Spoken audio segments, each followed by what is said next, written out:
There's no denying that the Brawl developers made some of the most bizarre game design choices when making this game. But even with that in mind, the title of this video implies something that should theoretically be impossible. A mirror match. The Snake Ditto, but it's actually a positive matchup for only one of the players. So how does this happen? I'll be answering that question, and the many more I'm sure you'll have once I open this Pandora's box, in today's episode of Brawlternative.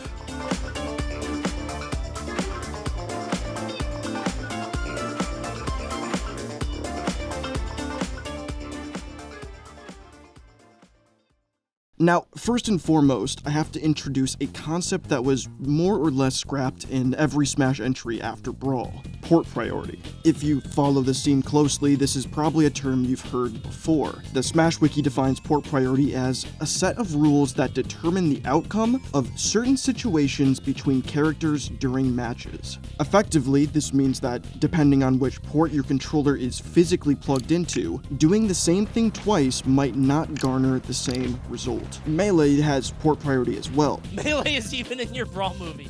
They took us over. That's why if you ever watch competitive Melee, you'll very occasionally see two players standing still in a neutral start to begin the match. There are many more factors affected by port priority in Melee, and this video by Awesome Sauce goes into that in much more detail. But before we dive any deeper into Brawl's port priority, however, there's another rule in Smash that is similar sounding, but much different in concept. Priority. Just priority on its own. I know that's confusing, just stick with me on this. The difference between port priority and regular priority is that port priority effectively checks to see which port the player is physically plugged into, 1 through 4, and then usually performs things in that order.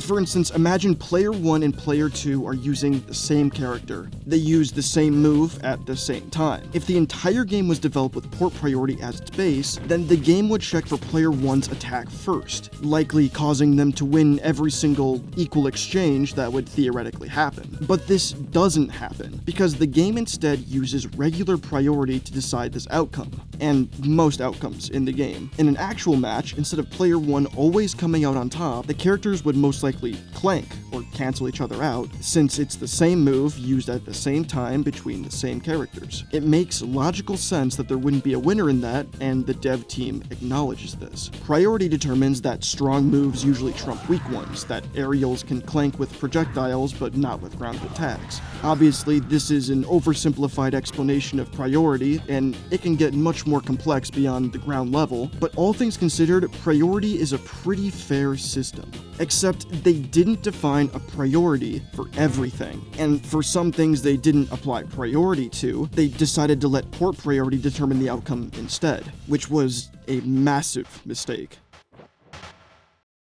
Hello. If you're enjoying the content, consider subscribing. Bye. For example, if two players grab each other on the exact same frame, the one with the lower port, that is closest to port 1, will always win against the higher port, or the one closest to port 4. In the NTSC version of the game, the version released in America and Japan, Bowser will win the match off a side B sacrificial KO if he's the lower port, but it will issue a sudden death if he's in the higher port.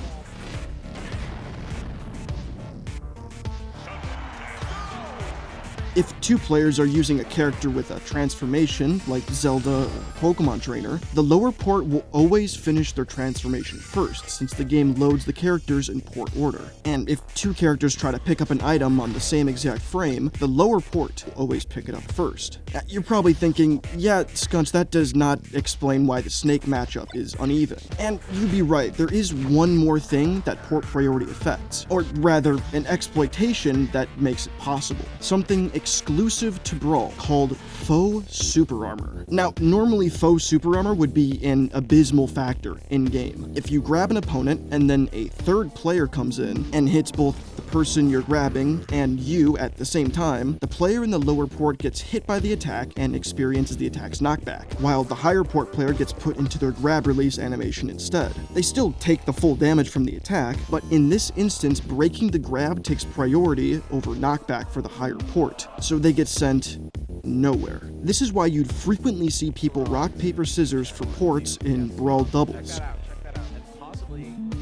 One of the most famous techniques, dubbed the Okay, yeah, classic 2009. The Omni, or Omni Play as they apparently call it in modern Brawl tournaments, had Snake on a lower port closer to 1, Sticky Meta Knight on the higher port closer to 4, with a C4. So when Meta Knight got an up throw against the other team, Snake could detonate the C4 and then take the stock without Meta Knight dying.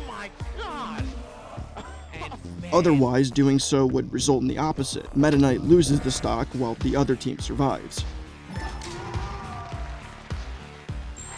The thing is, this type of thing still works, even without an actual third player plugged in. In fact, with every explosion that characters like Toon Link, Normal Link, or Snake can set off, the game recognizes that explosion as an interaction with a third character, so to speak, which then activates the foe super armor, creating an absurd imbalance in a certain Ditto.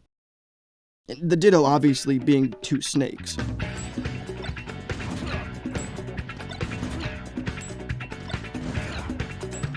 The player in the lower port will always get the full knockback of a grenade or C4 when stuck in a grab. This can force the lower port player into a much more defensive playstyle, opting to wall out the opponent, as playing aggressively gives the opponent more opportunities to grab. Adding to this, Snake almost always has a grenade on hand, and you could play to that strength if you're the higher port. Holding a grenade partially negates the opponent's ability to grab you, as doing so can put them in a horrible position, especially at lower percents, like this clip where port 2 Snake pulls a nade while landing. Port 1 goes for grab, pummels, and breaks the nade, putting him in disadvantage.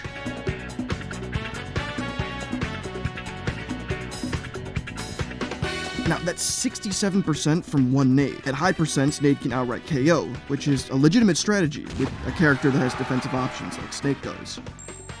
Throwing grenades is also quite a bit worse for the lower port Snake, as the higher port Snake can often just run up and shield. A single pummel is enough to detonate Snake's grenade, restricting the lower port Snake's options even further. Snake also has this infinite chain grab on everyone in the game, where at the ledge of either a platform or the stage itself, down throwing an opponent pops them back into Snake's grab hitbox before they can act. Just to clarify, this is incredibly situational, but I felt like it was worth mentioning, since one player having to play more defensively can often force them into more situations near the corner. And so all of this results in the Snake Ditto being unbalanced. Snake can still do what he excels at on both sides, but it limits the lower port's ability to run in and try to take space in neutral. The one saving grace is that tournament organizers caught on to this. In a normal tournament, you can request to rock, paper, scissors to determine who gets what port in the Ditto. Now, there's some debate whether this Ditto really is 60-40 or only 55-45, because realistically, top-level Snake Dittos just did not happen that often. Some say Snake's defensive options far outweigh the slight disadvantages provided by port priority. Personally, I think it boils down to playstyle and whether or not you actively try to exploit the mechanics. But regardless of how strong you think the foe super armor is, this is still considered the only matchup in Smash history where the Ditto is partially in one player's favor. The only Ditto with enough of an imbalance that a special tournament rule set had to be implemented.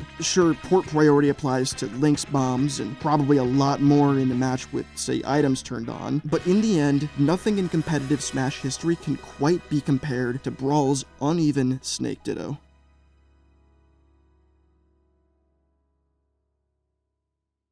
Do you agree with me that it's a 60-40? Do you think it's better than that, or maybe even worse than that? Feel free to let me know. Thanks for watching, and for all the support on these last 3 videos. Please like and subscribe to the channel if you enjoyed the content, and as always, there is much more cool stuff on the way. See you soon, cowboy.